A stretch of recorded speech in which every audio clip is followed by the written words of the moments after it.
Molt bon dia! Avui us parlarem del Desi i de l'Angelita, dos senyors que van venir aquí a Barcelona per buscar una vida millor. Després d'una llarga però genial entrevista amb l'Angelita, vam saber de la seva vida. Ara començarem pel principi, com és normal. L'Angelita va néixer en un petit poble de Cuenca anomenat Vallehermoso de la Fuente, un poble amb menys de 100 habitants. Va venir aquí a Barcelona amb el motiu, com hem dit abans, de trobar una vida millor, ja que allà el que treballava ella eren els camps i era un treball molt dur i, a més, no tenia suficients diners pel que ella necessitava. Llavors va haver de marxar en busca d'una vida millor. Amb tan sols 22 anys va decidir que ella ja estava capacitada per venir sola aquí.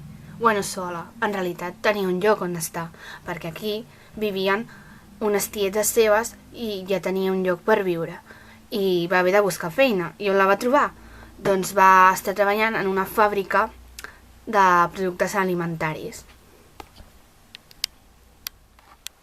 Algú que escoltés això podria dir-me que no és res especial això de la fàbrica, perquè normalment la gent en aquells temps viatjava dels pobles a les ciutats per buscar un lloc millor, un treball, i normalment eren les fàbriques, perquè era el que hi havia en aquells temps.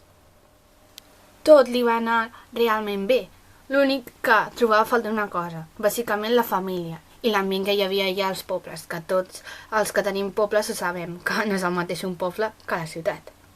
I ara passem amb el senyor Desi, que, al igual que l'Angelita, va venir aquí per buscar una feina i una vida millor. I ell va venir amb tan sols 19 anys, una mica més jove encara, i va posar-se a treballar a una fàbrica metal·lúrgica. El Desi, al igual que l'Angelita, va venir i no estava sol, tenia un lloc on quedar-se.